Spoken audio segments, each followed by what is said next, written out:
Hello and welcome to the IFFR Afterthoughts. My name is Michelle Carey. I'm one of the programmers at IFFR and I hope you enjoyed the screening of Mayday. And we are so thrilled to welcome to IFFR this year the film's director and writer, Karen Cinorre. Welcome, Karen. Thank you for having me. How are you doing? You're coming to us from New York? I am. I'm in my studio in New York City trying to get Zoom to work properly. And today is Monday the 25th, I believe. So it's really nice to see you. I wish I could be in Rotterdam. I love your city so much. Yes, we hope to have you here one day. And we're so thrilled to be presenting your film as part of the Tiger competition.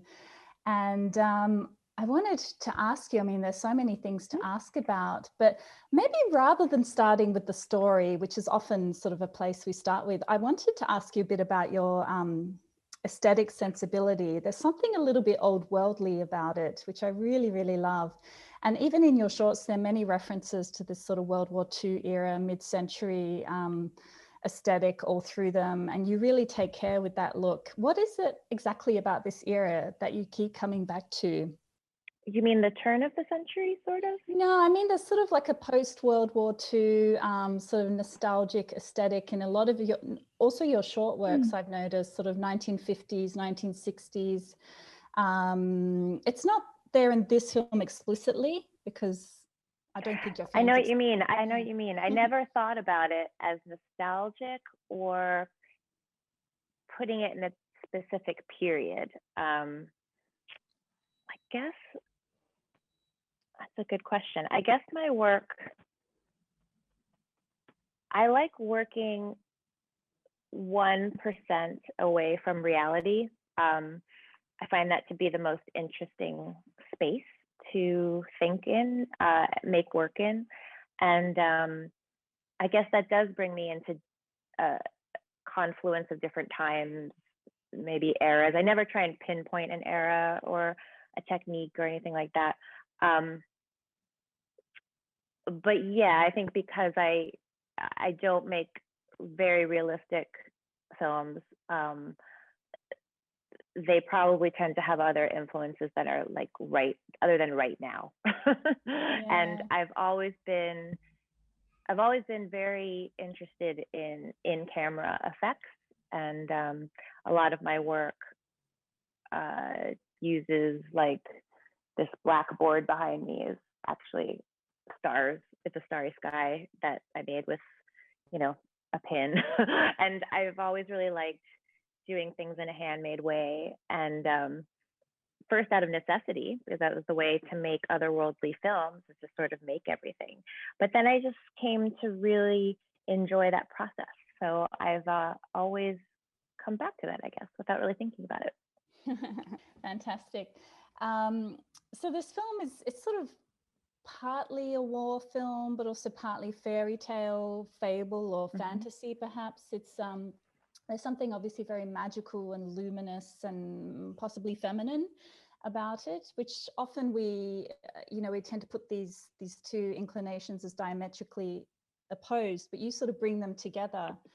And they don't seem antithetical at all. They seem to exist in the one film, which I also found very interesting. So I was wondering if you could now, that was more of a comment than a question. So I was wondering if you could now maybe tell us about the story, how you came to this story, this fantasy. The story itself, I think, as I've come to understand it while making it, is a coming of age story, really, of my own coming of age, but in a very, almost a subconscious way, that has to do with the things I've been obsessed with, and especially obsessed with when I was coming of age. So, like, for example, the first books, the first literature that I related to strongly were the Greek myths, and reading the plays of the great Greek women, these incredible forces of nature. It was the first time women were doing anything in the literature that we learn here. And it was startling and fantastic. And so I think I come out of a sort of mythological way of thinking. And so my coming of age story is sort of grounded in that somehow, I think. That's my best answer. I'm not sure. I'm not really sure where it all comes from. No, that's fascinating. That throws a whole other dimension onto it. And it also, of course, has a bit of a YA, even like kind of 80s teen film feel to it. Is that because that's what you grew up with, or is that something you're maybe? I don't know. I know that the film has appealed to a lot of younger women. And maybe I didn't set out, it wasn't, for a minute I was like, what's YA? Like, I'm really terrible at categories, but now I know what that is. I never intended it to be that way. I never really thought about it. I had this image in my mind. I work a lot in sound design. I've done all the sound design in my films, and like I think it has something to do with the subconscious. And I had this idea of these radio voices.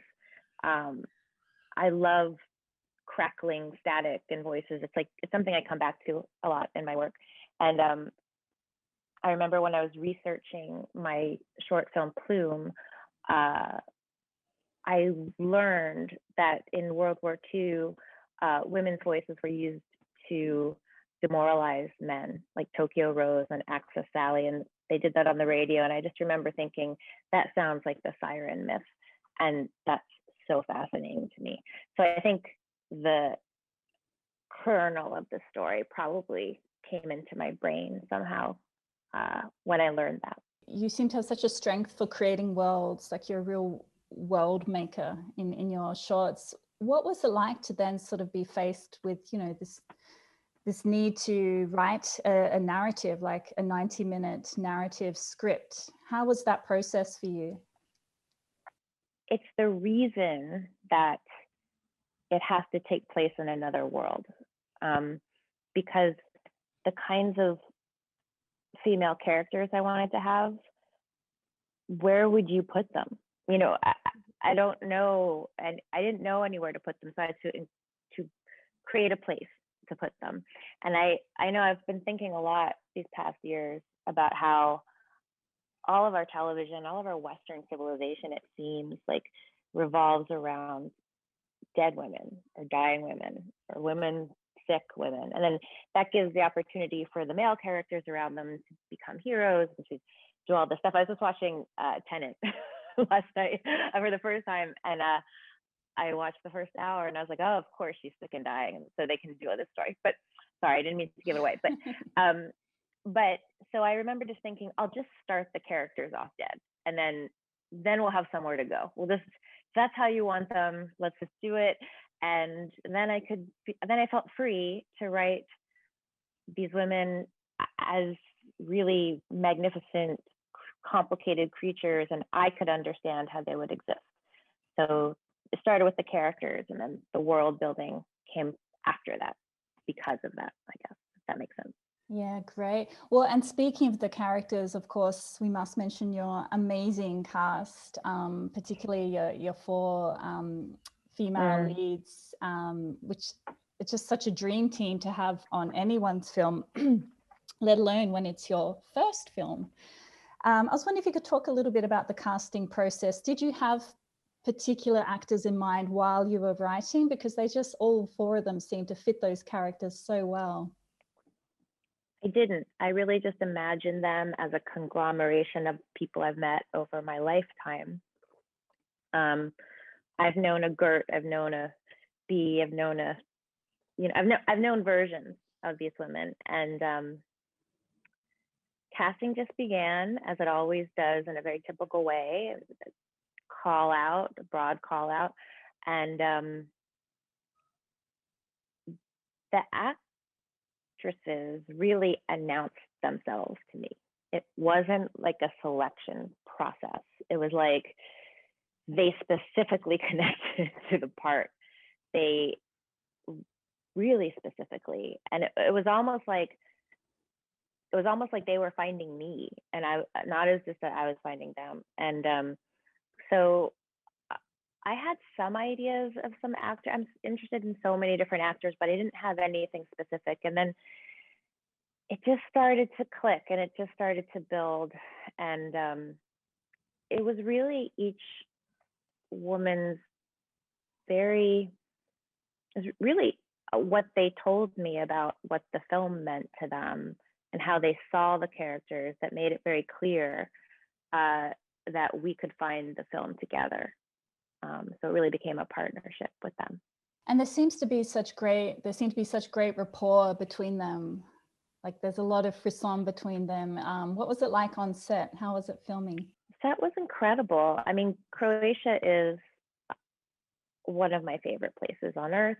The Croatian team of over 200 are generous, funny, warm, so sweet. They would help us way into the night, bringing down lights from the cliffs with us. I mean, just like, it couldn't have been a warmer, more welcoming group who was so excited to make the film. And so we had a lot of fun, and it was quite an adventure to learn the guns and to throw them into the ocean and fly through the air. So it was fun. And it was love. They're all very, very lovely, and they're all so smart. And you really can't, like the honor of working with all of them. And also Juliet. Juliet came to set, and just her experience taught us all so much.